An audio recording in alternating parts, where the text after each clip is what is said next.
Welcome back, kids and coaches. I'm Caden, co-host of the Briones Pickleball Podcast, and we are bringing you guys another podcast today.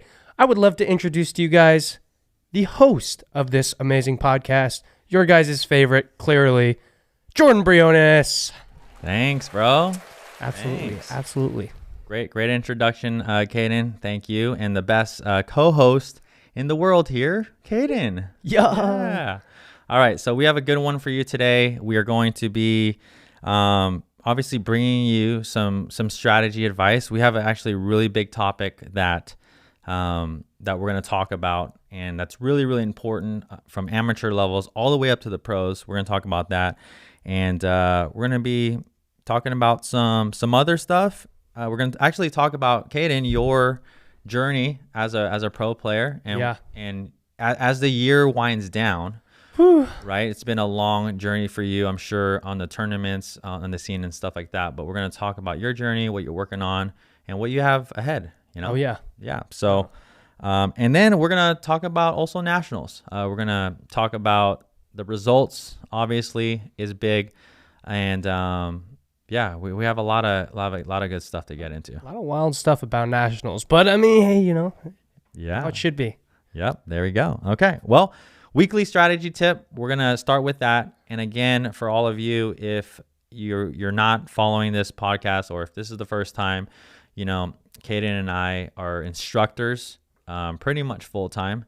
Yeah. But, he's on the tour as well. But we are bringing you, we try to bring you the very best content here online, really from a lot of experience playing on the pro tour, and also just experience in teaching. So make sure you follow us on this podcast. And just really quick, if you haven't given us a review, however you're listening to this, give us a like if you're listening to it on YouTube, or give us a good review on Apple or whatever, Spotify.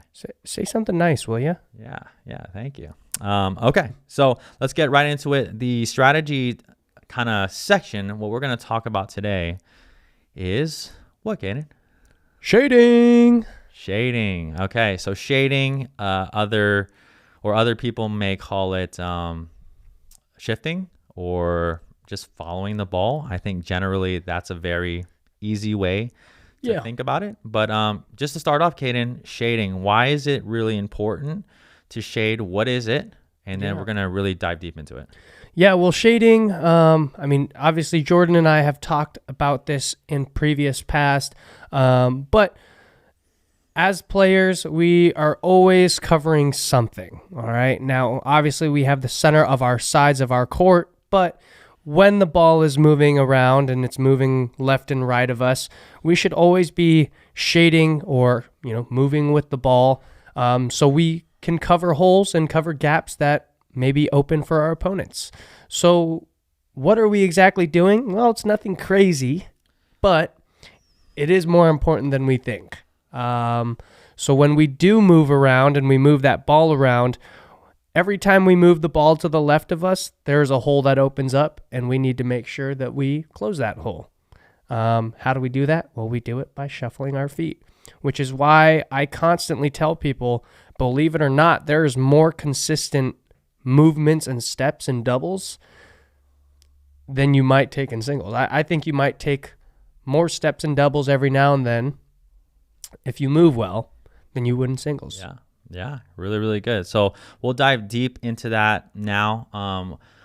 And again, shading, shifting, whatever you want to call it, basically, as Caden just talked about, we need to move. We're basically moving to cover the court, right? Because if you stand in one spot, which a lot of you listening and playing out there, you may play multiple points even up at the kitchen line, and you might be standing in the same spot even though the ball is moving around. And we see this, obviously we teach 2-day intensives, we see these things all the time, but at lower levels, right, you want to be or what we see is just a lot of statues, like a lot of cement feet. And again, if you're constantly doing that, you're going to be out of position. So we're actually moving to be in position. Yeah. Can I add one more thing? Yeah, sure. I think also it's important to realize that in doubles, there's, that little bit of miscommunication between partners. If you guys are shading, it actually takes away a lot of the miscommunication and even the communication. So you guys don't need to talk as much to each other, who yours, mine, all that stuff. Like that. If you guys are shading, that's already covered, and you know whose ball is whose based off of where the angle of the ball is coming from. So keep that in mind. Yeah. And I guess the biggest key thing, and we're going to talk about it in a bit, but the biggest key thing here, shading is really, or why it's really important, is that middle coverage. Yep. Right? So at amateur levels, what do we see all the time? We see balls going through the middle. We see a Grand Canyon there. Oh, yeah. And balls just constantly going through the middle. So when we're moving and shading correctly, that take middle, some of that away. Yeah. Well, that middle was never open. Right. So actually, we're gonna kind of look at a point and oh, look, it's me. Yeah, there we go. You and Mr. Pessa Teoni. He looks really happy in this little still cam right now. Yeah. But if you're not watching this, we'll try to break it down for you. Again, we're gonna kind of look at shading, why it matters, and then we're gonna kind of explain. So we'll watch this point in real time, and then what we're going to do is kind of break it down. Kind of slow motion, but we'll see here. Did I lose this point? Yeah, I think we'll see. Hey, you know what? We're up 9-1. It's okay. We're up 9-1. Yeah. So this is at the Orchard here, and Caden. This was last week.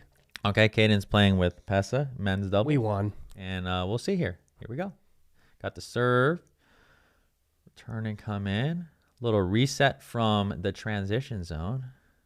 And Caden, I think a big part of your game that you've worked on is consistency. You can see those backhand dinks are working.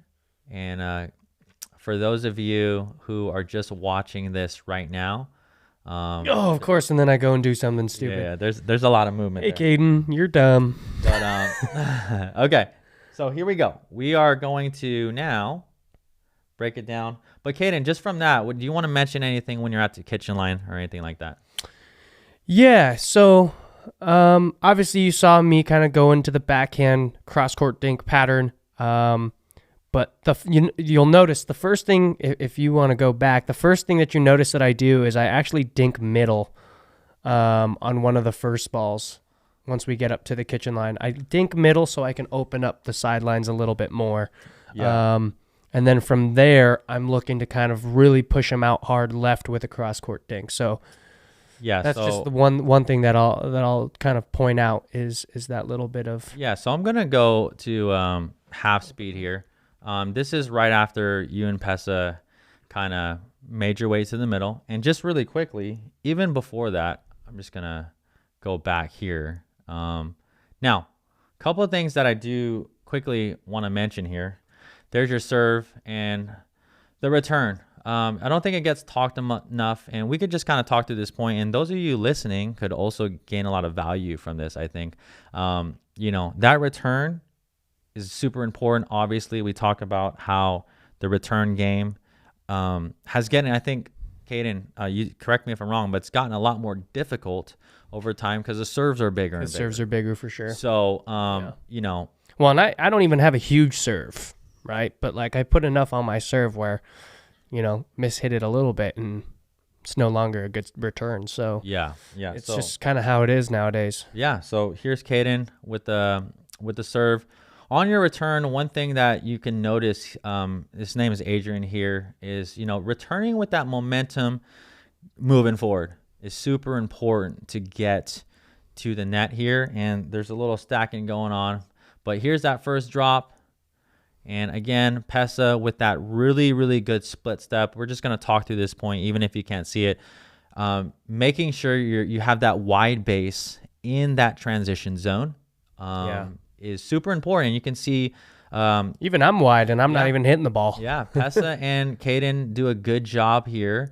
Look at the stance. And again, we always talk about having your split step wide and then your hips open, facing the ball. Mm-hmm. So I think that's really important. I think a lot of players where they get into trouble is obviously they don't stop. They're not wide enough. And also usually they have 1 foot way ahead in front of the other. But sure, you can see here, that this is how we actually hit balance resets. Have to be in this position when you guys are hitting resets. If you guys are not balanced, and look how low we are. We know that ball's coming down at our lower body, so we want to be set low and balanced. And obviously, Pesa is a master at this stuff. I mean, look at that positioning; it's perfect. Okay, and then here we go. We got the reset here, and then that allows you guys to actually get in.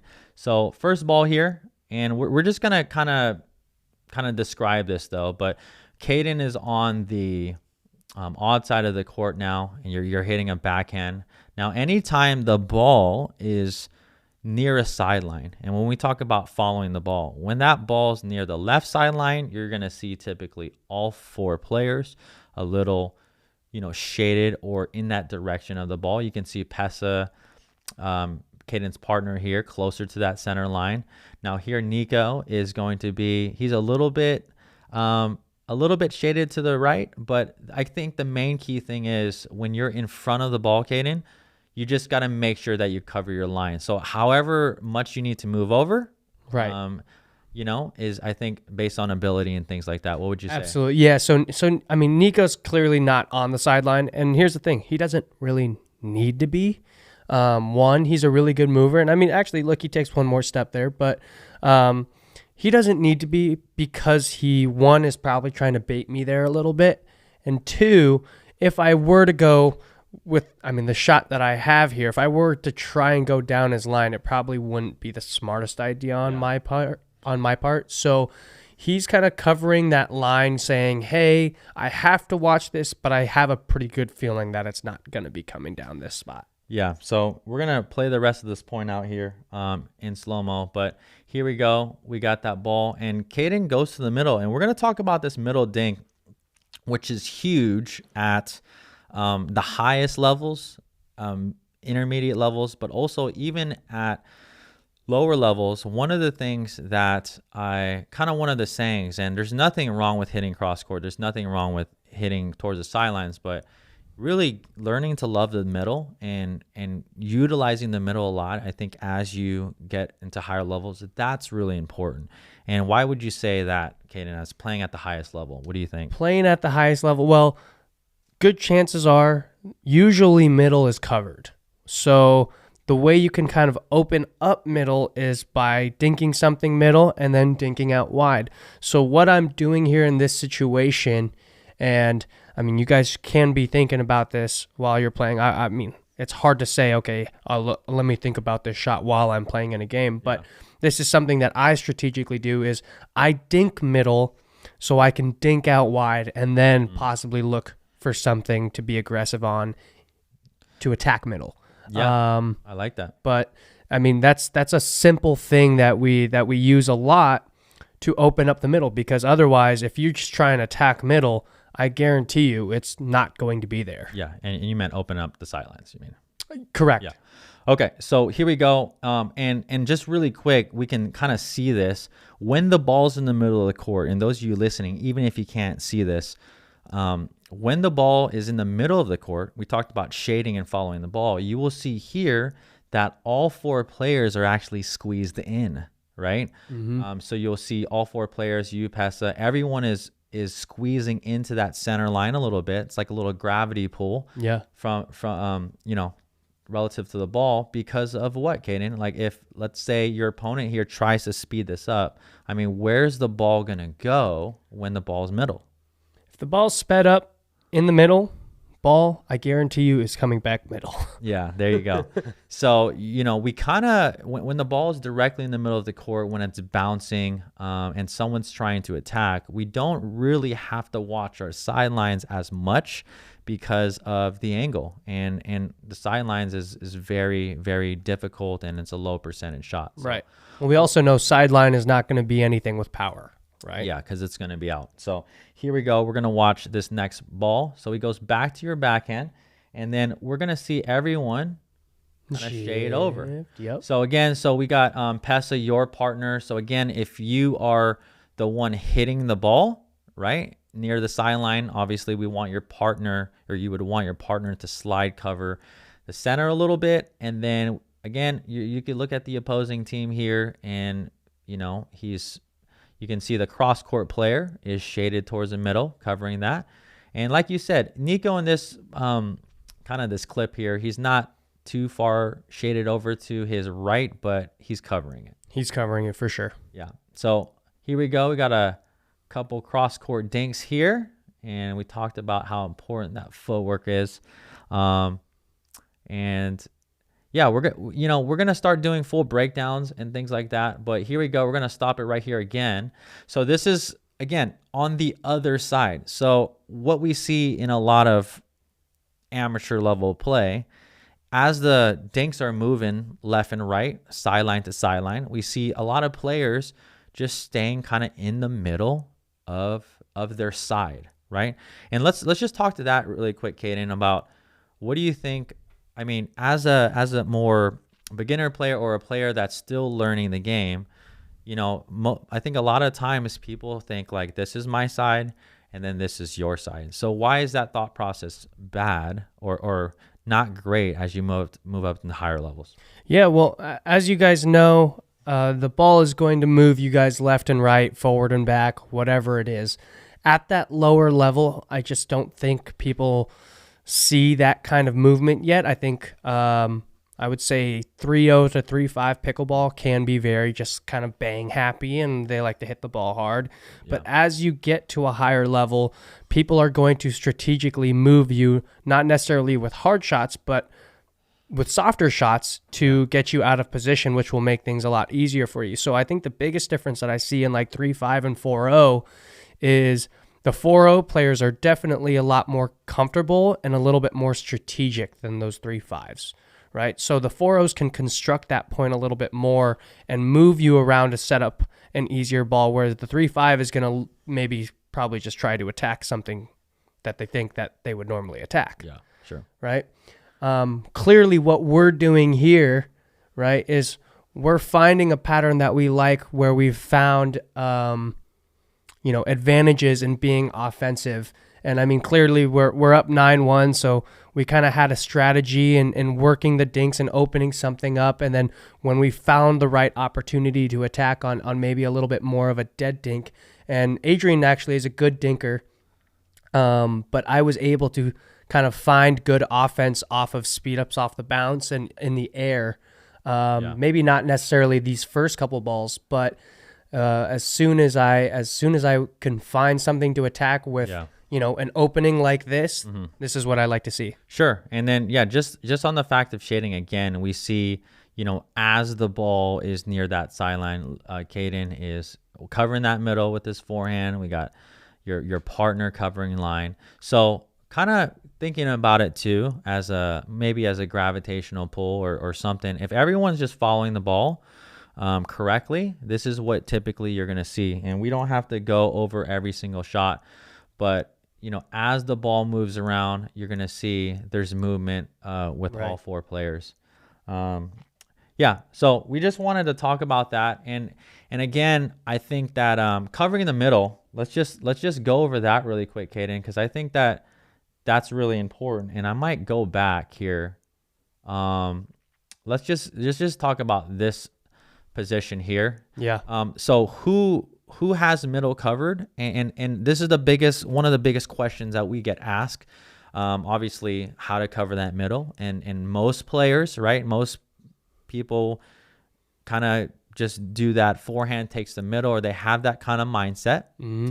And I guess in this situation, Caden, it would be. So Caden's a right-hander playing with a left-hander who covers the middle. Well, the forehand is gonna always cover the middle at that point. Bingo. But let's talk about putting forehand or lefty and righty aside. How do you do that? How do you recommend that? So as you can tell, I'm covering a good amount of court here. I'm like right at the center line, and I'm kind of leaving my own sideline open. There's a reason for that, all right? Adrian here is hitting really good slice dinks, but let's say he did want to kind of give us a ball with a little bit more speed, a little bit more pace. The two easiest spots for Adrian to attack here is going to be up Pesa's line, which is up Pesa to the backhand side of Pesa, or to the middle. All right. So being that Pesa has to already cover the sideline, I'm going to help Pesa out by covering the middle. All right. The one ball that Adrian probably couldn't hit hard with pace is that ball cross court. It's cross court. Right. Yep. So for me, I'm sitting here and I'm opening up the court, and I know after I hit my shot that I'm going to have to close and cover my shot, because if I don't, I give him a middle opening that he can now attack. Yeah, really good, Caden. And I guess another way to think about it, if you're listening and you're not really seeing this, again, regardless, if your opponent has the ball near a sideline, right, when the ball is close to the sideline, someone has to cover that line in front of the ball, and someone has to cover the middle. So no matter if it's forehand or backhand, I like to say this another way: the more cross court you are from the ball, the more responsible you become for the middle. Absolutely. So that's a really easy way to think about it. But whether it's your forehand, whether it's your backhand, the wider that ball goes, and if it's in your opponent's court, you gotta have that responsibility there. Yeah. No matter what. Well, I think it's also something to note that, let's play a little game of hypothetical. You know, if this ball goes down to my sideline, right? Let's say it goes over this way to the right. Nico's going to come and close, and Adrian now and Pesa would now have to cover middle, right? So let's say that ball is still on this side, but now it's over here. Yeah. Right? I would be covering my line, and Pesa, whether he was a lefty or a righty, would have to close and cover my middle. Yeah. So really good stuff. But either way, again, if you are a player that's still learning court coverage, and let's just say you're a player that is just finding a lot of balls going in between you and your partner, one easy thing to do is start following the ball. Make sure you're moving your feet, and even just taking, and Caden, a lot of the times too, I think a lot of people think you have to do these big movements. No, we're really only talking about a shuffle or a step or two. It's very, very subtle. To the right or to the left. But the thing is that little shuffle goes a long way. It does. It really does. It is very subtle movement. Like I've noticed, like when I work with a student, like one-on-one, right, which means I'm hitting with them. Yeah. More oftentimes than not, I'm moving them around and running them around, and all I'm doing is hitting my ball, moving with it, and they're giving me the ball exactly where I want it. Yeah. And they're like, how are you moving me around like this? It's not that I'm not moving and they're just hitting the ball back to me. It's the fact that I know what's the easiest spot for them to go based off of where their body position and everything is, right? So once I hit my ball to the right, I know the easiest spot for them to go is right in front of them. So I'm moving myself with the ball to the right, so I have a ball right in front of me instead of having a ball to my right once they hit their ball back. Yeah. Really good, man. Really good. Well, that was, that's our little strategy segment. Again, shading, really important. You keep it really simple, following the ball. Yeah. But now you see me, now you don't. Yeah, all good players. If you're not moving when the ball is moving, then that's something that you really need to look at. And I really encourage you all to go out there and film yourself. Hey, why not? That'd be cool. I think you should too. Yeah. Film a game or two. Okay, this is my recommendation. Film half a game, film a few points, and see as that ball's moving around. Are you standing in one spot? See if you actually do it. or you'll be surprised. Maybe pleasantly surprised, and most likely the opposite. Yeah, probably. But go film yourself, see what you're actually doing, and I think that'd be a big tip for you. And also on that, if you would like a virtual coach, we are part of this amazing app called My Pickleball Coach. So link is in the description. But if you want to send some of your match film and some of your footages in, and then we could kind of analyze it and start to work with you on a one-on-one kind of basis. Our team, the Briones Pickleball team, Caden's going to be on there. And, I'm doing some reviews on there. So we got a good team. If you want to, kind of send some videos in, go check that out. Check that out as well. It's in the description, and we can give you immediate feedback on your game. Yeah, and you know what? Talking about team, we would also like to thank our sponsors, Selkirk Sport. All right. The best paddle company in the game of pickleball. All right. Thank you, Selkirk. Yeah. Thank you. And thank you, Water, for being my sponsor today as well. All right. H2O, if you're a beverage company out there, you want to sponsor this podcast, let us know. Okay. All right. So there's that.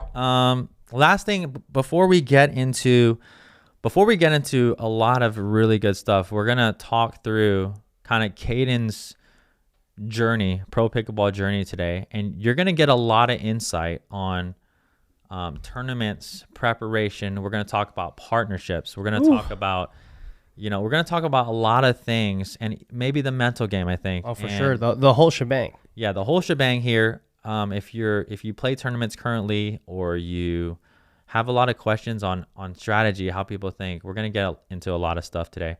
So before we get into that, I just want to mention, if you enjoy our videos, and again, we do weekly videos that we release, instructional videos and stuff like that, and you want to train with us, one of the things that we offer is obviously our 2-day intensives.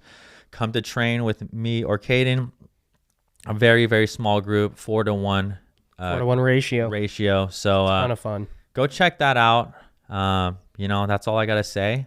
About that. If you really want to step up your game, and the biggest key things that most players now, I've been doing a lot of these now, and Caden is as well, but you don't know what you don't know. That's number one. It's true. A lot of players come in, and the unfortunate part, it's actually for some players, is they come in and they've played years and years and years of pickleball, developing years and years of bad habits. Yeah. And they don't really realize that until they come and see us, and then they can start to work through, because you really don't realize what you're doing, right? I mean, even in my game, that's why I kind of record and watch myself, like where are my holes, and we're gonna talk about how the different things you, Caden, have been working on. For sure. Okay, so if you like to sign up for an exclusive 2-day training experience, a very small group with players your skill level, go ahead, check the link below. Really is a once in a lifetime opportunity. Yeah, we'd love to work with you. We would. So on that, Caden, I want to talk about a little bit of, so you went pro or started playing tournaments at what year?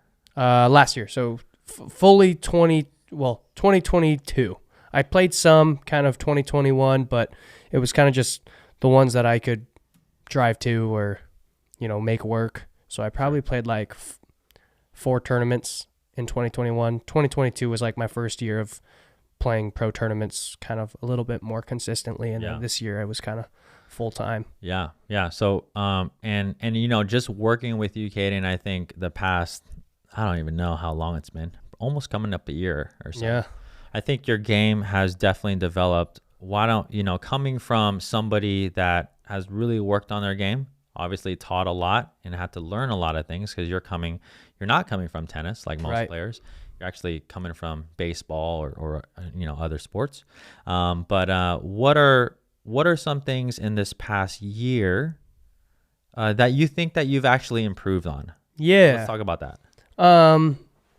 I would say the biggest thing for me is consistency, right? I mean, at the end of the day, the pro level is incredibly consistent in almost everything we do, right? We all have good days, we all have bad days, but when you look at the top 5, I don't think you can ever really say that those guys have that many bad days. And so for me, last year compared to this year when I was playing tournaments, last year, I really only got to train or play like once a week, maybe twice a week if I was lucky. And so one of the biggest thing that's, helped me out the most this year has just been me being able to get the repetition that I need to be more consistent. So first things first, off the bat, just hitting way more balls than I normally would. Right. And how would you do that, Caden? How do you hit up more balls? Well, drilling, playing. I started doing kind of some brain training work to help with my visualization. But I would say I drill, if I can, twice a day, usually. Oh, are you? Not much? Oh yeah, I drilled twice yesterday, and before nationals, every day that I was here, I was playing twice or drilling and playing. I mean, it's a pretty fair combination of I try and play as much as I can. Like anytime someone invites me to a game or drill session, I will, if I have time for it, and I'm not doing anything, I will always say yes. Okay, and those of you watching here, if you're not drilling, something to really think about, and we talk about this all the time, getting the reps in, getting the touches in, and we talk about this a lot because a lot of players are actually trying to improve, but what happens is they're not getting the reps in to improve, right? And then in the rec games that they're actually playing in, they're not getting the shots, right, to do that. So that's why real focus drilling and practice is what really will move the needle when it comes to improvement. So yeah, I also feel like one of the biggest steps I took forward this year in pickleball was my IQ for pickleball. Solely based off of the fact that I think, well, I mean, you can tell me this too, but back when we used to go play in Concord, it was never the fact that I wasn't as good as everybody else. I think everybody just kind of knew oh yeah, he's kind of sporadic in a way, you know what I mean? Either he's hitting these, crazy shots and they're all dropping in and he's playing really well, or the kid can't make a third shot drop, or he has a dink that he should be dinking, but instead he's trying to roll it for a winner, and instead it's getting countered for a winner. So one of the biggest things that I've improved on this year is really focusing on what balls I like to attack, what balls I'm really strong attacking. And if I don't get that ball, then I should be looking to be playing the smart ball and, maybe being a little bit softer and a little bit lighter and maybe not attacking as much as I probably used to. Yeah. Which means, okay, yeah, sure, maybe I'm a little bit less dangerous, but also at the same time, I am more dangerous because I'm making the smarter shot. And when I'm getting the right opportunity, now they're going, oh, shoot.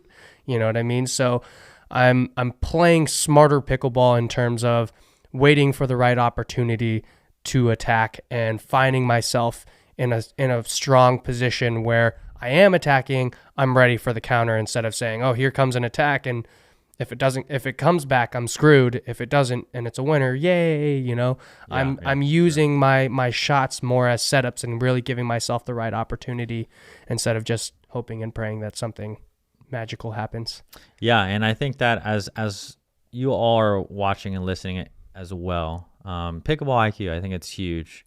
One of the things, and that's actually something we're going to get through later on in the show. I'm going to ask about the top level players, but Caden's playing on the PPA, he's playing on the APP, so obviously he faces the top players in the nation, in the world right now, so he has a lot of experience. But before then, Caden, let's talk about a little bit your game, because I've even seen your game evolve a little bit over time. Or I mean a lot, but even in this past year, we were talking about it a little bit in the car. But what are some of the things now that you're working on in your game specifically to get you from where you're at, and then also kind of where you want to go? Because as a pro, you have all the shots, right? You've developed a lot of things. You talk about how your pickleball IQ is increasing. What are those? Let's do one, two, or three main things that you think that so like a strategy or just a mindset, and maybe a new is there any new shots you're working on? Yeah. So for me, my footwork is a big part of my game. When I've had good days of pickleball when I'm really moving my feet well, and I've also had days where maybe I don't move my feet as much or as well, and my day can still be good but not as good because my footwork will either hold me back or push me forward. So for me, it's just a matter of always feeling comfortable enough to move my feet, and if that means I miss a dink here every now and then, but staying steady with all of my shots because of my footwork. I can be whoever I want to be as a player based off of my footwork. And that's one thing that like I've really had to kind of work on this year with tournaments, because it's so easy to go into a tournament and just say, oh, like, don't miss. You know, you want to be consistent. You don't want to do anything too crazy. And, you know, the more I'm kind of just like sitting in a position and trying to be stable, that's just not my type of game, you know? So I really need to make sure that like I'm moving my feet, I'm causing a little bit of chaos. You know, my dad has this term of, you know, being more of a pocket player and being a dancer player. You know, I'm definitely more of a dancer. I need to move around. I need to, you know, to be smooth and elegant and moving around. So I'm, you know, playing my game, and that's where I feel like I'm most dangerous. But I also have been working on trying to be a little bit more aggressive with a backhand. So most players you'll find or can easily find power with their forehand. And for me, actually, I have very effortless power with my backhand too. So I've been working a lot on kind of like a little backhand speed up, because I mean, you'll see a lot of tennis players come into pickleball with two-hand backhands that are now, you know, starting to flick and speed up with their two-hand backhands. I'm not as fortunate. So I've actually kind of been working on a little one-hand speed up. And it actually catches a lot of people off guard. People don't usually expect you to attack with a backhand, which is really cool. So I've been finding some good results with that as well. Yeah, actually, you know, me and Jordan Yeager actually did a podcast, and one of the questions that I got asked was, what is one of the shots that I see that is gonna just keep becoming more evident and keep, you know, progressing the game. We talked about how the game's getting faster and all that thing, but I talked about basically more attacking from the backhand wing. Yeah. And that being said, are you, Caden, and I know me and you have talked about this, but are you also working on currently some two-handed stuff, or where is the two-handed thing? Because you're not coming from tennis, right? But like, where do you see two-handed shots come into play? I mean, obviously we see it, right? But in your game, is that something that you're working on, or you're still experimenting with? I'm definitely still experimenting with it. My dad, who lives in the Bay Area, loves and is fully behind the two-hand backhand. So he tells me all the time, oh, you know, we should work on that two-hand backhand. And obviously you have a great two-hand backhand. So I definitely see the benefits of it. I definitely can see how it will take over this game a little bit more within the next couple of years. So I definitely have been experimenting with it. I haven't fully grasped the concept yet to the point where I'm comfortable using it in tournaments and whatnot. But you definitely, if you were to watch me play some rec games, I definitely I mess around with it every now and then. All right. And nice. Sometimes I'm like, holy crap, I'm a god. And sometimes I'm like, what the hell am I doing out here? Like, I don't have a two-hand backhand. This is stupid. So okay, you know. And then one of the things, actually, in the car, last thing I kind of want to bring up, one of the things that you said that you're working on in your game, or you've been kind of just thinking about, is your transition. Yeah. So let's talk about, and everyone here, right? Everyone's at a different level. If you're listening to this, right? Whether you're a 3.5, 4.0, we're talking about Caden at the top level, trying to break in the top level, and we'll talk about that in a bit. But what about your transition game? Have you noticed change, and what are you working on today? And let's just talk about just that in general. Yeah. Well, the transition is so much more important than we think, right? I mean, if you can't transition to the kitchen line, you can't get yourself there. So one of the things that I've been kind of working on a lot is just slowing myself down through transition. It's especially since I'm such an aggressive player, it's very easy for me to kind of hit a third shot drop and then kind of crash on it and hope that I get something a little bit higher and juicier. But when that doesn't go, you know, as well, I also remind myself to just take it easy and to move through the transition zone at my speed, so I don't ever feel rushed. And then from there, I can kind of move myself through the transition and then get myself to the kitchen line. You know, the difference between these top pros and these, you know, and these other pros at the end of the day is these top pros are getting to the kitchen line 95% of the time, you know? So for me to say, hey, I won 2 quick points off of me kind of quickly going to the kitchen line and getting a high ball to attack, I should be thinking more about the percentages, and I have been thinking more about the percentages of, hey, like I would rather get myself to the kitchen line 95% of the time and win 85% of those 95% of those points. But at what cost do I lose, these little quick speed ups that I get, that, these quick put away and these quick points? I think it's good to get these quick points every now and then. Yeah. But if I'm not getting that ball, I shouldn't be rushing myself to the kitchen line. You know what I mean? Yeah. So if you are rushing yourself to the kitchen line, take your time. Hit a good 3rd shot, hit a good 5th shot. If you need a 7th shot, go for it. You know what I mean? Sure. You don't ever need to rush yourself there. Yeah, and obviously Caden here is talking about being really vulnerable with his game and what he's working on, but also we're talking about the top level, right? Caden, you're in your game, right? Everyone has good resets, and that's the thing about at the level that he's playing, right? Everyone has good resets, good dinks. Everyone has good shots. It's that decision making, and kind of like going through the scenario really quick. At times you'll get some free points, like you said. You're coming through the transition, maybe a waist high ball or something. Then you're, because you have good hands, you're attacking, and he may get free points here and there. But again, maybe you thinking a little bit more percentage wise, like how many points are you actually winning? Right. And can you convert more by resetting the 5th or 7th so that you can get to the line and potentially win more higher percent points at the line? Yeah. Right.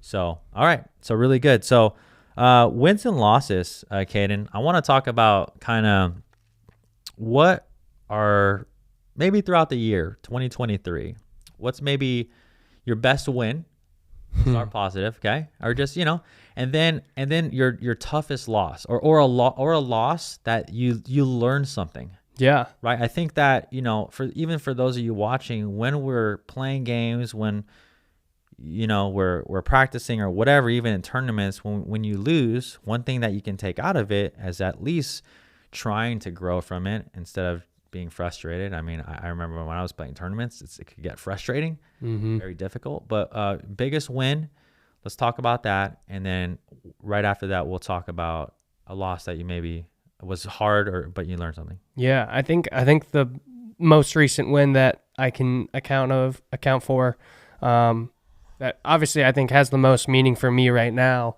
and that I've been thinking about a lot, was my win in Chicago, in the Chicago Open against John Sincola and Stefan of Warnay. It was a great win. I mean, obviously those guys are partnered up together on the 5s right now on an MLP team. So for me, I was just like really rewarding to kind of beat an MLP male team. And I mean, it's not like I haven't beaten guys on MLP teams before. I mean, I've beaten guys who are in Premier, and I've beaten guys who are in Challenger. So for me, just to like play 2 guys who are on the same team and that compete at MLP together, like that was super rewarding for me. And I won that one with Jack. Yeah. We won it in straights. Shout out to Johnson Nicola, by the way. Oh yeah, love that Great guy. guy. Really, John really is. I mean, the definition of quality. I mean, he's a fantastic pickleball player, even better human being off the court. And so I just like winning that match. Like, I know that's not how they wanted to kind of start their day. That's how we wanted to start our day. I think you never want to go out into a tournament and say, we have no chance here. And obviously, I mean, knowing myself and knowing Jack, who's my partner, I mean, I know that we're capable of going out there and beating anybody we want as long as we play well. So I would say that was probably the most rewarding win for me, especially, well, it's kind of a backhanded good and bad, but I mean, we beat them that day and they ended up winning the whole tournament. You know what I mean? They came back and won 8 matches in the back draw to come all the way back to gold, and then they ended up winning gold, right? So It's like a woo, let's go. Like, we beat the gold medalists, and it's also like we beat the gold medalists. Well, and that's AP. How did we not? Yeah. How are we not winning the gold medal? And that's APP, you know what I mean? when they have the right. Still have the back draw. For sure, right? And I mean, I would rather have the back draw anyway. But I mean, like, that's, like, you don't beat someone and then usually see them end up winning the whole tournament. That's pretty wild. Yeah. You know what I mean? So okay, cool, man. So definitely a cool thing, and also very upsetting thing as well. All right. Being that I'm very competitive. Okay. So there goes the win. What about tough loss? Or not even just tough, but either really tough loss or the loss that you really learned the most from. I mean, you've even played the Johns brothers. I have. I mean, once or twice this year. I have. I've played them most recently in Cincinnati. I wouldn't say that was my toughest loss. But I mean, it's something to even maybe what you gather and learn from. Or let's talk about that. I think that's really cool. Yeah. You played with who were you? Michael. Playing? I played with Michael. So you guys got on center court. And yeah. You got to play the Johns. What, second round or first? Second round. It was the round of 16. So I actually like to ask you about that. 32, maybe. I don't know. What did you obviously didn't perform your best, but obviously top team in the world, right? What do you think that, I don't know, how is it playing them, and how do you go into that match, and what do you learn from that? Yeah, it was a cool match to kind of play. We were in this big kind of like tennis dome in Cincinnati, and I gotta say, for being the underdog, everyone was still rooting for Ben and Colin, and I'm like, how the heck are you guys? Are they? Yeah, it was crazy, man. It was crazy. I literally I thought maybe they'd be like, oh, let's go other team, because we would love to see an upset today. Every time, woo! Every time I hit a shot, it's like, really? It's so odd. Yeah, I've never. I mean, it happened kind of in Kansas City too, but that's because I was playing Dylan, and Dylan's like Kansas City. He's bigger in Kansas City than Patrick Mahomes is. You know what I mean? But it was weird that everyone was kind of rooting for just the guys that they knew, and I was like, oh, that's so strange. If that were me, in the crowd, I would totally be rooting for these other guys. But I would say the biggest thing is I was always comfortable at the kitchen line. I just feel like we never gave ourselves an opportunity. We never gave ourselves opportunity to always get to the kitchen line, and that's where one of the main things that I've focused on is realizing, hey, instead of always trying to be aggressive and always know when to slow it down and know when to be aggressive, right? Yeah. So pick and choose your times for when you're going to be doing something. Every hands battle that Ben tried with me, every ball he sped up at me, I beat him. I'm not saying I'm better than Ben Johns, but I'm saying I'm comfortable, right? I'm not Sure. I'm not in that match going, oh my God, these guys are just in a different realm, I mean, obviously, clearly with their dominance, they are. But when I'm playing them, I'm not thinking to myself, holy crap, I don't belong here. I shouldn't be playing in this right now. Yeah. It's just a matter of executing what you need to execute to get those points to go your way, Yeah. And so that's really good, man. Yeah. We'll talk more about the Johns in a second, because I do want to get your feedback. But okay. So biggest takeaway there was, I guess if you could sum it all up, slowness and steadiness. Okay. All right. And then now let's talk about the loss that you remember or that you learned a lot. Yeah. This one's also from Johnson Cola. So handed out a great dub and handed out a great loss. But, okay. This one was Cincinnati Open. This is where I had that famous behind the back shot. Oh, but that one was against Johnson Cola and Brendan Long. That was Jack and that was our first tournament together. With me and Jack, and we didn't really have any expectations for the day. We just kind of were like, hey, this is our first tournament together. Let's just go out there, cover each other's angles, and just play ball. We'll figure it out throughout the day. Had a good first match against a good team, and then we had Johnson Cola and Brendan Long, who were the 3 seed that day, and we ended up losing in 3. But one of the biggest takeaways that I got from it was, if it ain't broke, don't fix it. And I will say they did a very good job of kind of making adjustments and doing things to kind of get us out of that strong spot that we were in from game 1, because we killed them game 1. It was 11-4. right? Then second game, they killed us 11-4, right? And then third game, we lost 11-8. But like, So the ain't broke, don't fix it. So how are those swings then, or put that into perspective? So what did you so you change? You're saying you might have changed strategies. We we let them change strategies on us, right? So like first game, we were very aggressive. We kind of came out the gate looking to attack first. You know, maybe hitting a couple dinks and then looking to be aggressive on dinks that they weren't, putting in good places. So we were very aggressive game one. Very aggressive, and we were countering well and everything like that. And then in game two, they kind of just slowed it all down. And so we were having a hard time reading their speed ups a little bit more, because now they were dinking with us and then attacking us because we couldn't really attack anything. So we just started to slow everything down, and they were attacking us, and we just felt kind of lost. And then in the third game, I think they had us at the switch 6-1. And Jack and I ended up talking about it, and we were like, hey, we should be more aggressive. I don't know why we're letting them attack us. So at 6-1, we started to kind of crawl back, and it was 10-8, at the end of the day. And then on 10-8, they hit a third shot drop, and I went to speed it up on the fourth, and the ball didn't come up. And I whiffed on it. And I was like, what the hell? So I was like, okay, well, anyway. And they were like, point, game, and match. I'd, dab them up and whatnot. And I pick up the ball, and there's a crack in it. Wait, and they didn't replay it? No. Really? No. And so I was just like, okay, well, this is stupid. So I just stepped on the ball, and I threw it away.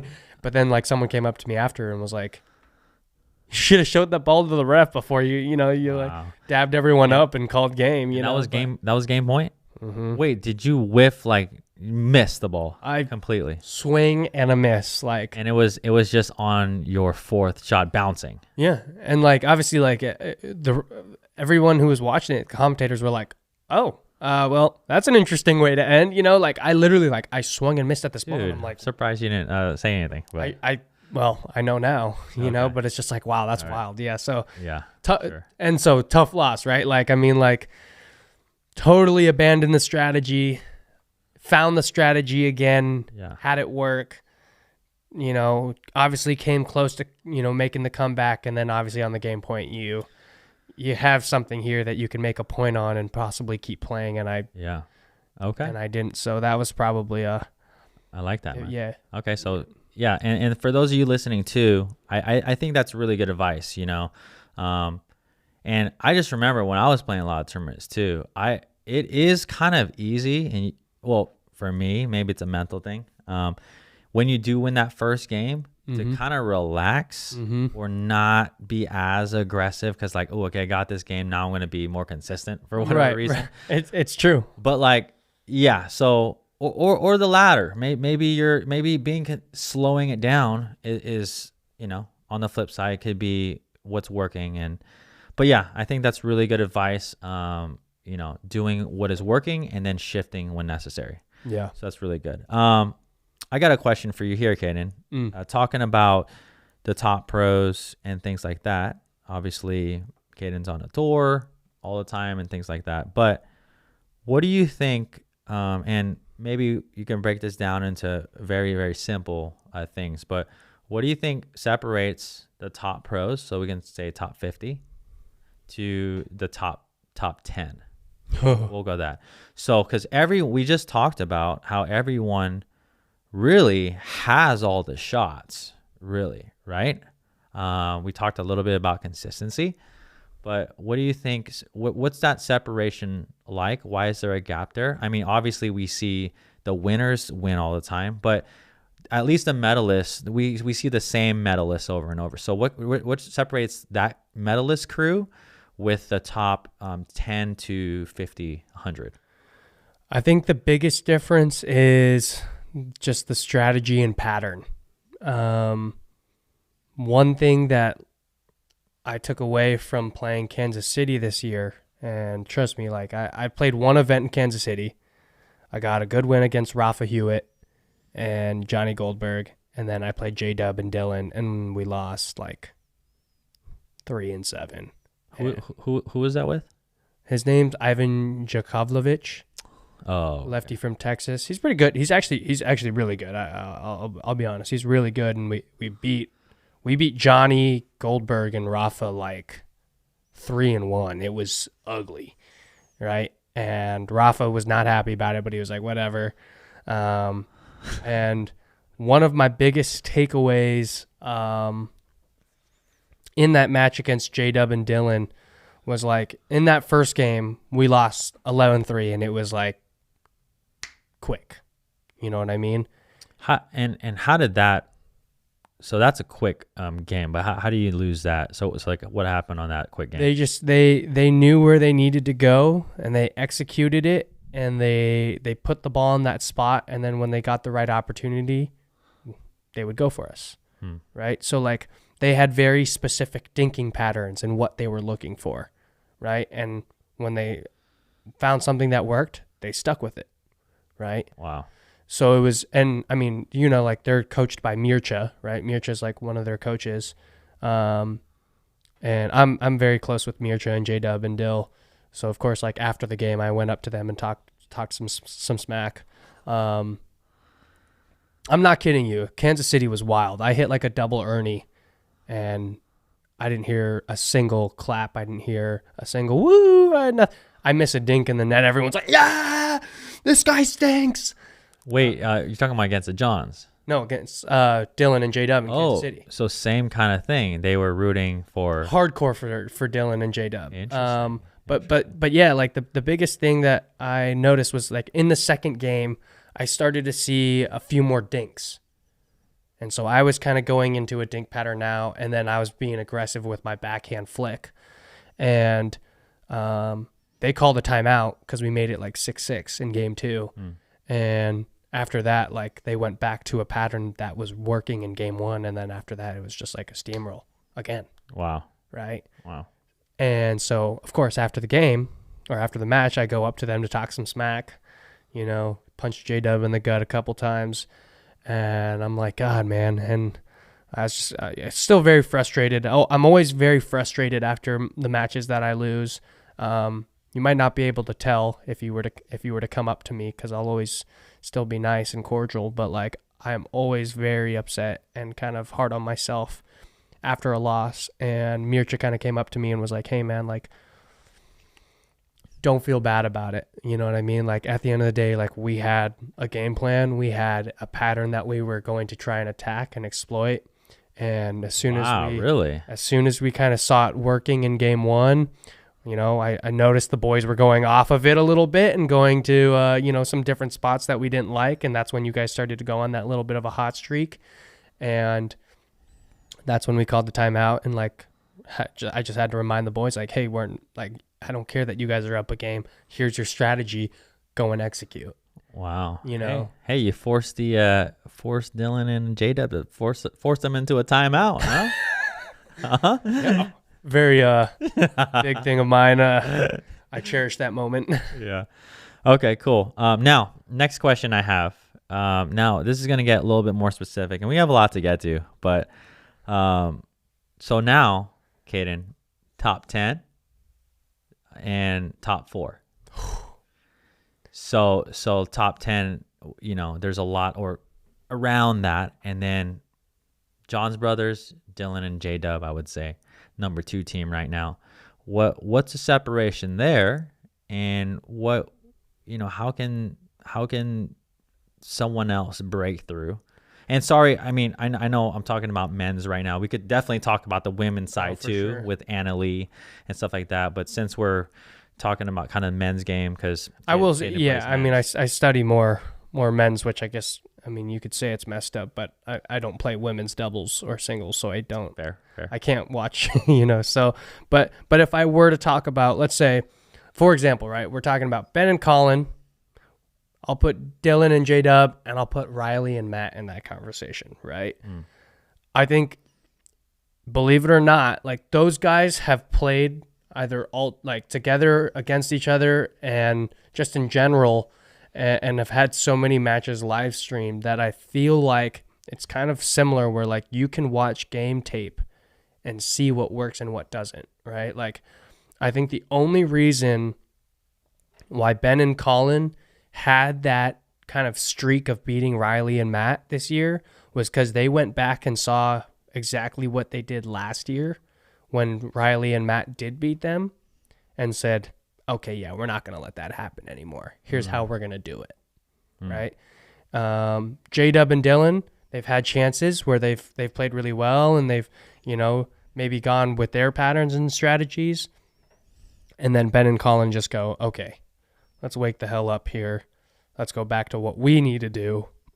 And at the end of the day, yeah. So what separates those four guys though? I would say because DYLAN and JW are very, I would argue, like very, very close to Ben and Colin. That's why they're matched now. They weren't at nationals, but yeah, they weren't at nationals. But I mean, obviously, when it comes to the closest team to them, I would say that. But what separates those four guys, you think, to even the top 10? Yeah, to the crowd. I think honestly, it's just the constant, drilling of what they're, trying to focus on.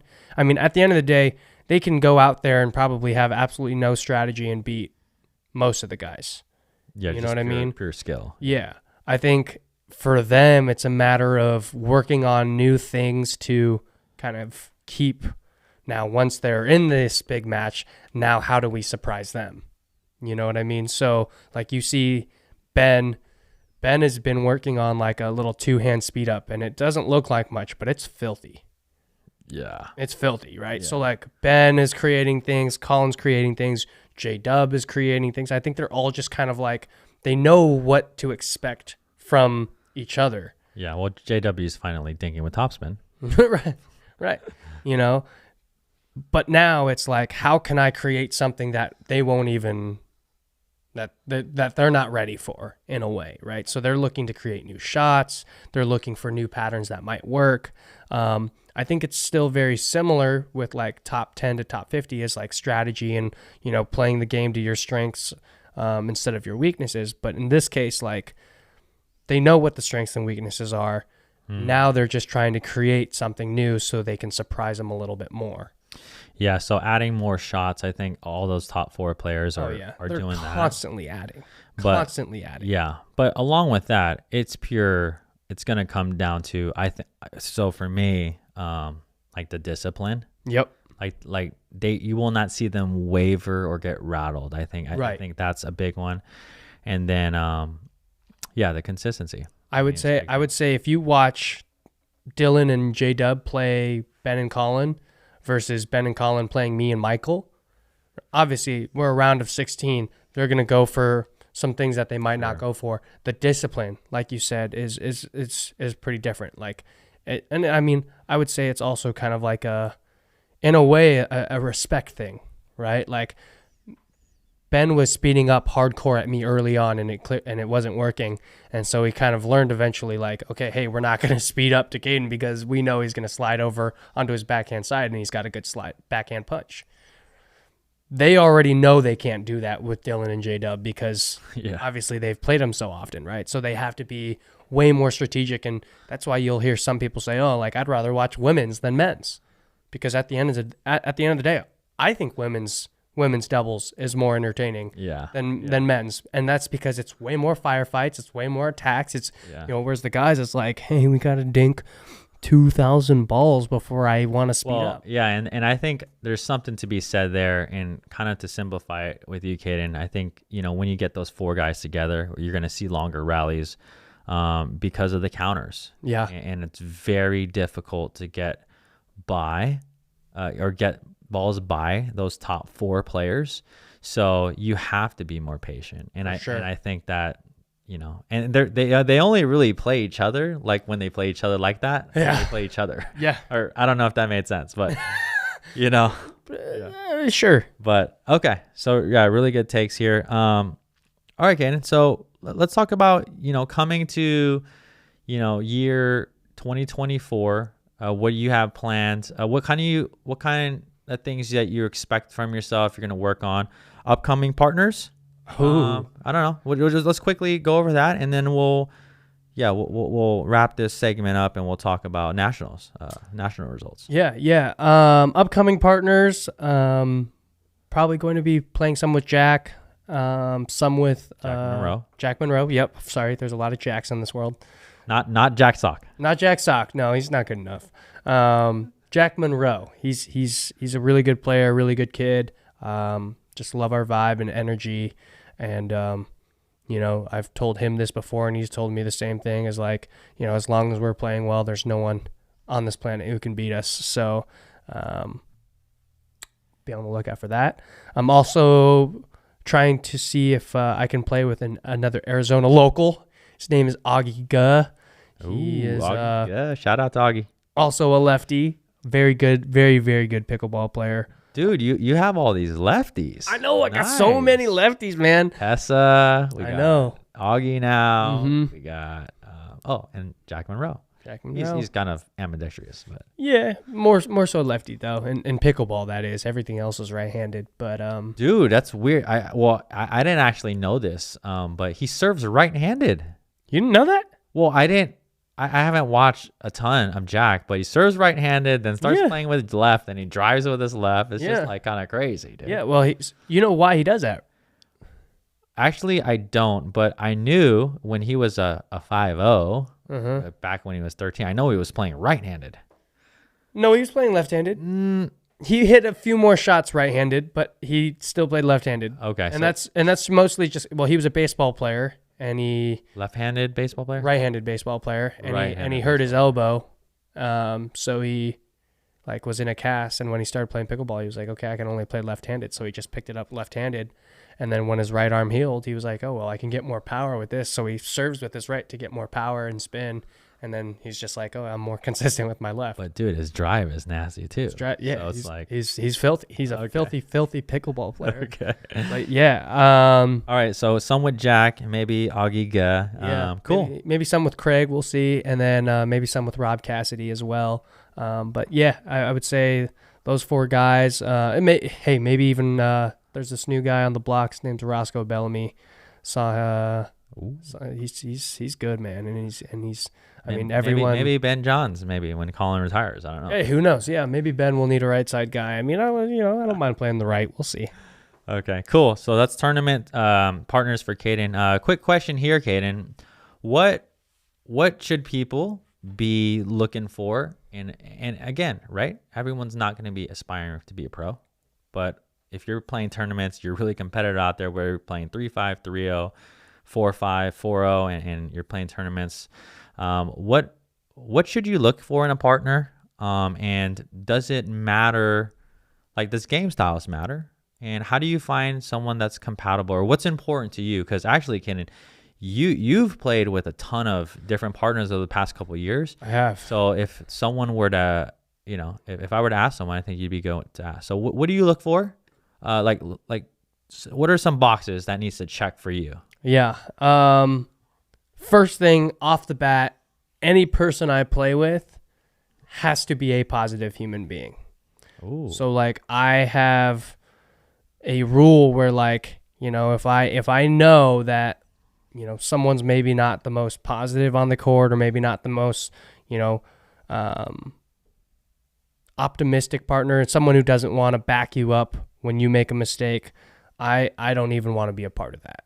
So all of the partners that I have and have played with this year, I would say, have been very positive, very great partners in terms of no matter winning or losing, we're always, high energy. We're always making sure that we're all good. It's never his fault, her fault, whatever, yada, yada, yada. I always want to have a partner that hey, I don't care if you just hit the back fence, dab me up and let's go, next point, no big deal. If I'm not playing my best, you're going to be right next to me going, hey, I got you, man. Maybe I'll take a few more balls here. A partnership should never be one-sided. And that goes for relationships, that goes for pickleball, that goes for whatever it is, right? So my partners typically are always very upbeat, very high energy, very cool, very fun. But I also like to play with a partner who can kind of do a little bit of both, right? So I don't love having a partner who, is just a banger or who's just a dinker. I love, and I would say for the most part, like I have a game where like if I need to grind it out and dink, I'll grind it out and dink. If I need to speed up kind of early on and get in hands battles, I just want a partner there who can say, hey, you know what? Like, let's do this and let's go for it. And if it doesn't work, no big deal. We'll switch to this. Or if it does work, we'll keep going with it. You know what I mean? I also like don't mind like, hey, you know what? If as my partner, if you're maybe not the strongest in one aspect, tell me, hey, like I'm going to be doing a lot of this. Just make sure you're ready for this because I'm comfortable in either area. Yeah. So I've played some with Michael Lloyd, for example, right? Michael Lloyd's hands, his speed ups, his fast game is incredible, right? And one of the things that he's really developed this year is that soft game, for sure, right? But there have been times where like his fast game is so good that like I just need to be ready for all this hand stuff, right? But sometimes it's not always going to work. So we need to like look at each other and say, hey, let's slow things down and let's earn these points a little bit more, right? So I'm hoping I can find actually Michael's another one of those guys that I really like playing with because maybe we're not like the dink and drop and all that stuff, but it's very aggressive, fast play, and we've had really good games with it. A really good matches with it, and we've had a couple where we're like, ooh, yikes, we need to make some adjustments here. So as long as you have a partner that will make those adjustments and you can say things to them and that's not like you're, making judgmental statements or anything, but you guys can critique each other and say, hey, like, I think you need to work on this. I think you need to work on that. I think I need to work on this so we can better, make this better moving forward. That's where a good partnership is great, is like being able to communicate with each other and say, hey, can you do this? You can do that? Perfect. Yeah. Let's do that. And be able to adapt from there. No, I like that, dude. Really, really good. Cool. So, you said positivity was one. Obviously, like knowing your partner, what kind of play style. Yeah. And I think obviously at higher levels, having the ability to at least adapt to your partner's game and to have more of an all-around game, right? For sure. When you're, especially, when you get to those higher levels, right, you got to have a soft game.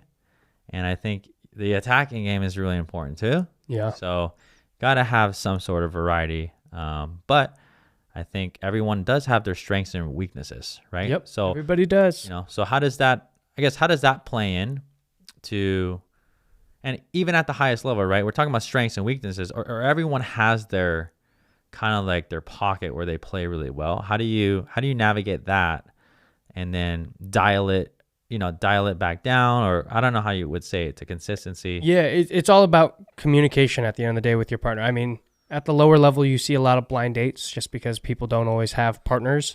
Sounds like a dating advice here. Yeah, but at the pro level, you kind of know everybody and kind of know what they're known for, so you just have to find someone that, you either think you can do well with based off of your game and their game. You definitely, you can't get away with just saying, oh, hey, like I'm a really good dinker. I can play the soft game, but my partner is a really good banger and like he likes the fast game, but he can't dink. Like at the pro level, if they know you're a good dinker and they know he's got good hands, they're just going to mix it up. They're going to dink to him and then they're going to speed up at you, right? So you need to have kind of best of both worlds where like, you can do both. You can, agree on a strategy or, slower part of the game or a faster part of the game based off of you guys and what you guys think you're better at together. Yeah, no, really good stuff. Wait. Hold on. You ready? Let's see if you can hear this. Oh, that's pretty good. Got the chiropractor in town here. All right. Dr. Caden. Dr. Caden. Okay. So really good stuff, Caden. I think that, so you listening, leave a comment below if any of that stuff was helpful. I think that hearing some insight from a touring pro, and also kind of like just getting some insight on what you're working on Yeah. what you kind of see at the highest level, I think is really cool. So really quick, now let's hop right into nationals. Now nationals just ended, obviously. Literally yesterday. The results are in. Let's see what else. Nationals have ended. It's the last big tournament of the year. Yeah. Right. And we're gonna go through kind of the results and things like that. We have some cool stuff to talk about, but before that, the new format, Caden. I just want to quickly, okay, because we might be pushing it here, but quickly. So it wasn't traditional. So we had different people playing singles, mixed, and gender doubles on the same day. Yep. So why was that? How did it affect the pros?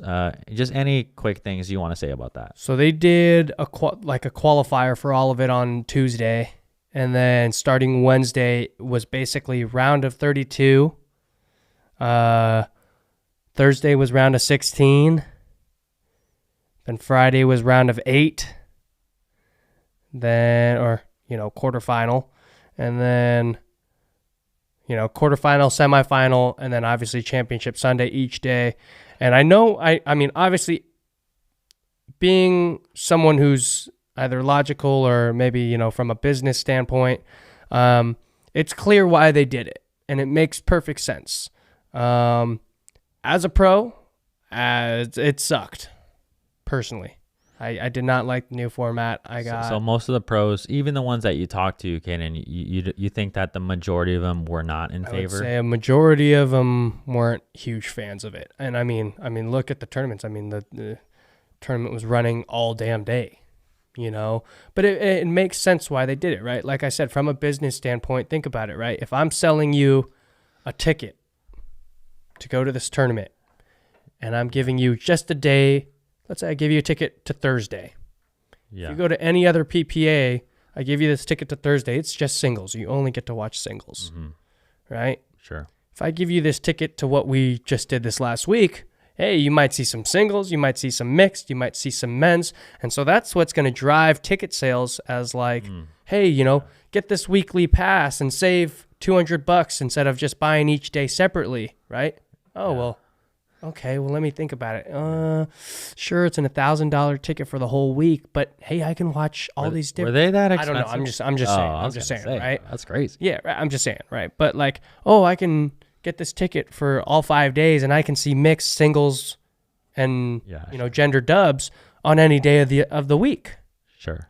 If I get that weekly pass, I'm going, well, maybe I won't go to mixed doubles, or maybe I won't go to singles because I don't play a ton of that. That makes sense. You know what I mean? I don't watch a ton of that. I just want to watch this day, right? So now you're selling 5 days of tickets and 5 days of action compared to just one event on one day. Sure. Right? Okay. So it's cool. I think like if I were the PPA and I was USA Pickleball, I would say, okay, hey, like that really does make sense, and I'm sure they did really well in those aspects. But as a player, it did kind of suck, only because like I was supposed to play mixed as well, but I ended up having to give my mixed partner away to a buddy of mine because of Tuesday night pickleball. So I only went. Gave her away, huh? Yeah, I did. I wasn't very happy about it. I had to drop her. I was gonna say drop her, but that wouldn't be correct. Yeah. Okay. Well, no, really cool, man. Yeah. So I only played men's, and I played one match at 4:30 in the afternoon. Jeez, man. And the guys I played were Hunter and Yates Johnson. They're great players, and they had been playing all day, and they were super comfortable, and I felt like I was playing my first match of the day. Yeah. That's tough. Well, interesting. Comment below if you kind of like that format, if you were there or you were watching on the live stream, nationals. Yeah. Let's see here. We got some fun little picks. Yeah, another thing that you got to do, Caden, is I got to broadcast. Yeah, you got to commentate some matches. So how was that? There's Mark Renison. Shout out to Mark. Third Shot Sports. How'd you get invited to do that? And how did that go? I was actually just in the bathroom, and I ran into an old buddy of mine. In the bathroom is where you get asked to commentate. That's right. But I was just in the bathroom and I saw like an old buddy of mine who I had met back in the day at Bobby Riggs, and I guess had moved to Texas, and we were actually like playing. Wait, who is it? Ben Paquette. Oh. Yeah, you know? Yeah. Well, I guess know. he runs that Brookhaven club. He runs that Brookhaven club now. And so I guess he was kind of helping out with little things here and there. And he was asking me, we were just kind of catching up in the bathroom and whatnot. And then he was like, hey, like, would you have any interest in broadcasting tomorrow? And I was like, oh. It's like, what? He was like, yeah, the PPA's been asking me for kind of some different types of, commentators and whatnot. And I know you're super comfortable talking about pickleball and whatnot. So cool. That was your first time broadcasting for PPA, yeah? Second time. Oh, okay. I broadcasted for PPA a while ago, but I haven't since they've tried to be a little bit more official. So, yeah, it was a good experience. I actually really enjoy broadcasting. I actually wanted to go to college for communications and try and do broadcasting. Yeah, you told me that on just sports in general. Yeah, I would love to be a broadcaster for baseball, basketball, football, maybe not hockey, definitely not soccer, but pickleball too. So, cool. Yeah, well, that's cool. Caden, it was a really fun experience. Yeah, you got to actually broadcast some. Yeah, I guess some Chris. What's his name? Versus Colin Chick. Yeah, I got to do the quarterfinal matches for singles. Yeah, and that was Annalee in Georgia, Annalee Waters and Georgia Johnson. Yeah. I did Chris Hayworth versus Colin Schick. And then you said JW and I started the day with JW Johnson and Christian Alshon. Cool. Christian Alshon was throwing hissy fits on the court, man. He's tossing his paddle. Was he? Okay. I was like, damn, bro.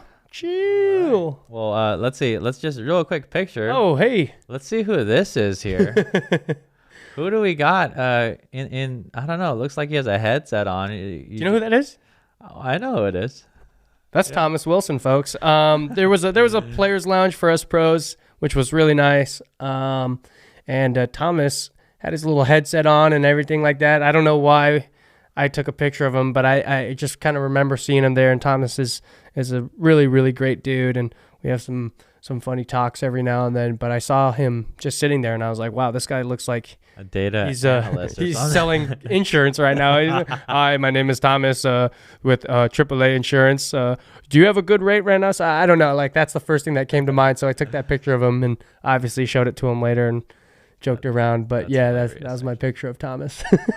Yeah, and Caden's going to start, hopefully, if he freaking remembers, he's going to start taking pictures with maybe some candid pictures with some of the pros. Yeah, I'm going to start a segment on this podcast called Candid with Caden. So if you guys want to see some of that, let me know. Okay, cool. I'll do it. Yeah, so, this is just a few pictures from there. And you got some of the matches I asked you about, Caden, that was really good. You said the Johns versus Ignatowicz and Tyler Loom. Semifinal was. So that's one of the semifinals. Really, I got to go back and watch that. But Colin got hit in the face.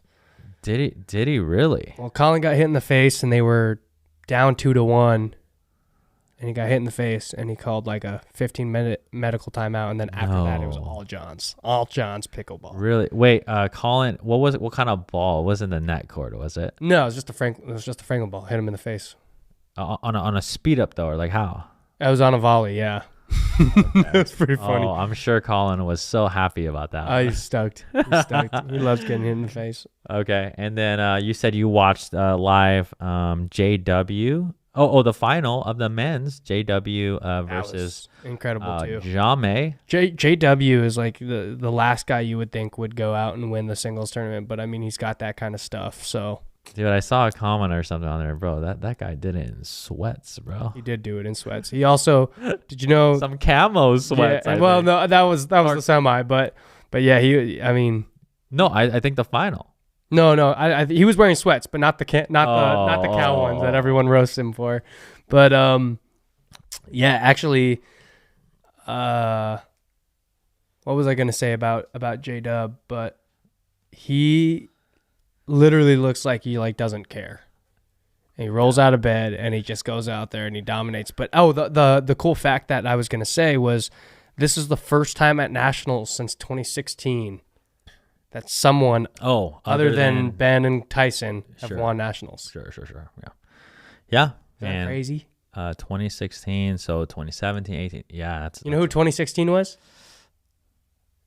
Kyle Yates. Marcin Ross. Oh, Marcin. Shout out to Marcin. If you don't know Marcin, you need to do some pickleball history. He's a legend of the game as well. History Channel Pickleball Edition. Yeah, there you Marcin go. Rozpetsky, the GOAT before goats were goats. Goats. And then let's get to, let's see.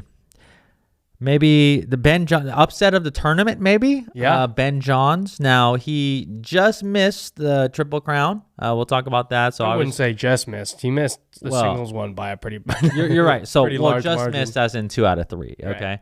Obviously, he won mixed. We'll get into that. He won men's. But the singles, he lost to Chris Hayworth. Hayworth, yeah. Yeah, and he obviously that was a big upset there. Now Chris Hayworth playing with the new Gearbox Pro.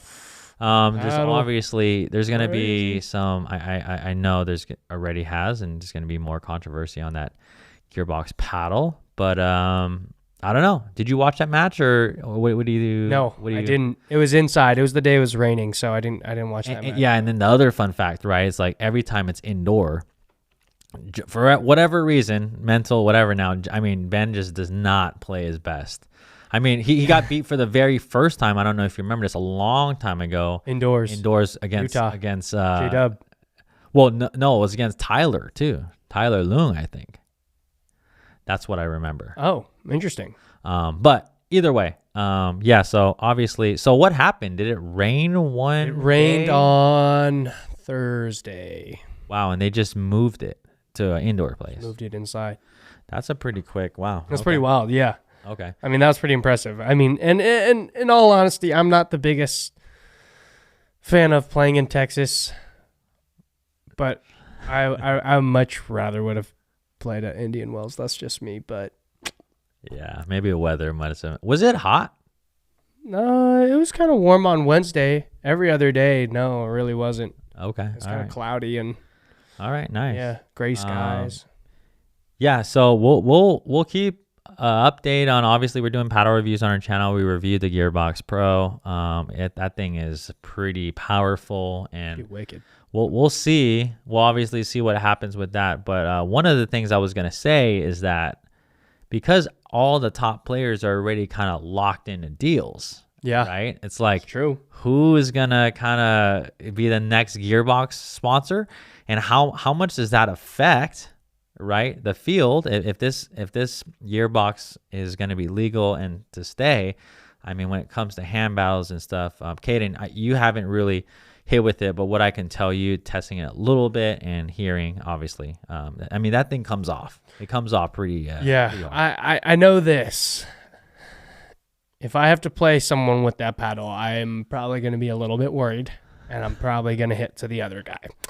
Oh yeah. Secondly, I think there are going to be there are a lot of pros, I will say, that are still either unsigned or kind of on deals that aren't that great. So I think you'll see kind of some guys kind of come into the game and just start using that paddle and probably could upset some people or have some good wins on players that otherwise they wouldn't, without that paddle. Yeah. Because I have been told by multiple people that like people who have switched to that paddle are like completely different players just because like their hands are so heavy. So Yeah, and that's and I don't I'll know. have to hit with it a little bit more. Yeah. Yeah, it's going to be interesting to see what happens with that. But okay, so we got that. And then I guess we could just hop right in and talk about the or here, let's just get right into this little art. I mean, this is USA Pickleball Champions Crown, that historic BioFreeze. I don't even know what is I don't know. BioFreeze is like, I think it's like like icy hot, got it. but better for you. Yeah, BioFreeze USA Pickleball National Championships. So 16-year-old phenom Annalie Waters records 20th Triple Crown. I mean, that's a lot of freaking crowns, I'll tell you that. And defends all 3 national titles in front of sold-out championship court. Dude, from the view, one interesting thing I saw, I mean, there was actually a lot of spectators at this one. There were a lot of spectators. And with that drone shot, kind of was cool. It's pretty cool. But obviously Leigh Waters. Look, it even says here, like, roughly 10,000 people enjoyed the pickleball live. So that's a lot. Obviously Leigh won singles. We'll start with women's doubles, then mixed with Ben. Women's with Catherine. And then in the singles, she came down 4 match points, losing against Catherine, actually, and came back and won it. Yeah. Triple crown again. I mean, you didn't see that match live, did you? No, but I watched some of it on TV, and it's pretty incredible what Leigh is doing. Like, I mean, obviously people have their opinion on her. I only know her as, my mixed partner and my friend. So, I mean, just to see what she's doing, I mean, Yeah, if you guys didn't watch that episode, one of Leig's first mixed partners was Caden Nemoff. And you guys are actually undefeated. We are undefeated. I mean, I know she's not undefeated with Ben, so I don't know what she's doing, but that's just me. So, I'm not salty about it. No. What were you saying? What were you saying though? No, but I mean, she is so dominant as an athlete right now, and it's like so impressive to see that, like, and she's doing it at 16. You know what I mean? Yeah. I mean, obviously, I think there's going to be more talent that comes into pickleball year in, year out, but Leigh is just so clearly dominant compared to everyone else. Yeah. Like her mental toughness, her physical toughness, it's just like, it's insane to me that she is doing all of this at 16. You know what I was doing when I was 16? What were you doing, bro? I was in school. I was in high school. I was a sophomore in high school. I was playing baseball thinking that I was going to be a baseball player. I was not making $1 million a year. I was not making I still don't do that. Any money. I drove a Honda Fit. Ooh, I drove a Mazda 626. Comment below if you know what that is. Yeah, comment below if you know what a Honda Fit is. All right? My 80-year-old grandma drives a Honda Fit. I'd actually take a Honda Fit over my Mazda. But anyways, here we go. So JW versus Jaume Martinez Vic. That was a really good match. Didn't you say they put James on there and you were mad confused? Yeah. So every other tournament, obviously JW Johnson. If you didn't know JW's real name is James. So what's the W? Wilson. Is it? I think so. See, you don't even know. Okay. I know. I'm his brother too. That's all right. Messed up. All right. So JW Johnson. Maybe it's Winner. James Winner Johnson. James Wowona Johnson. Yeah. James. It's all right, man. We gotta ask him. You can send him a text. Probably Wowona. You want me to ask?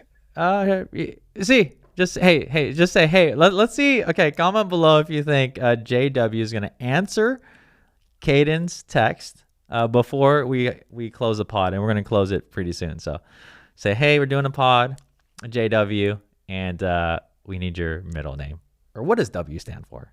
Okay, comment below. All right. Okay, so I saw that match, but Jaume is obviously a beast in singles, and he's just gonna keep getting better and better with that 6-0 paddle. Women's doubles, we talked, dude, the Brasha sisters. Mm-hmm. A lot of good wins this weekend, dude. They must. I mean, I didn't follow women's. I mean, I didn't follow the whole tournament that much, but specifically women's, I didn't follow it that much. But man, they must have beat great teams to get to. They did. They beat Paris and Jesse in the quarters. Then they beat Jade Kawamoto and Anna. Anna Bright in the semis. So really, really impressive. Yeah, and obviously Leigh and Catherine kind of took the cake there in straight sets. But let's see. Oh, here goes a quote. Oh, I like how they do these quotes. From Catherine. Oh, a lot of the time, I'll just move the ball around until she puts it away. Peranto revealed.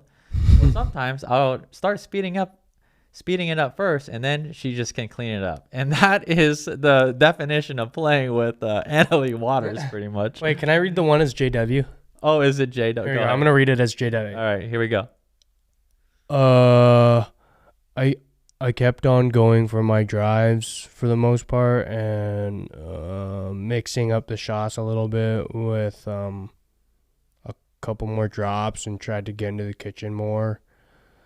Yeah, it's really fun, and the crowd was into it the whole time. What do you think? Oh, Is that J-Dub? that was really good. Okay, thanks. You know what? We should actually pull it. I want to see how that actually went and how close that was. That's hilarious. Okay, so and then we got Ben and Colin, obviously against what we just talked about, top 4 players in the world, against Dylan and JW. Again, 3-game sweep there. Let's see. Ben and Colin for their 26th career title together, 2nd consecutive national championship. Okay, so what does Ben say? It's been an adverse week. Ooh, throwing a little adversity there. Ooh. Mentally recovering, resetting, having the confidence to come back after adverse events. I don't know. I got to get the definition of adverse, but interesting. Adversity, huh? Yeah. Okay. All right. So go ahead. What an interesting response. But, Yeah. Hey. All right. Leigh and Ben. I don't even know, Caden. Do you know the last time they lost? They've lost once this year, right? Ooh, once or twice. All I'll tell you now is this is the first time they've won nationals together because Leigh played with Riley last year. Sure. So this was, I'm sure, just kind of the cherry on top for the two of them. Yeah, but when it comes to a team that has the most winningest percentage, it's probably Ben and Leigh by bar none. 1,000%. But so Anna Bright, James Ignatowicz, three games again. Let's see. She's incredible, John says, of the Waters. Just a phenomenal player, person, and certainly teammate. And that's talking about Leigh Waters, obviously.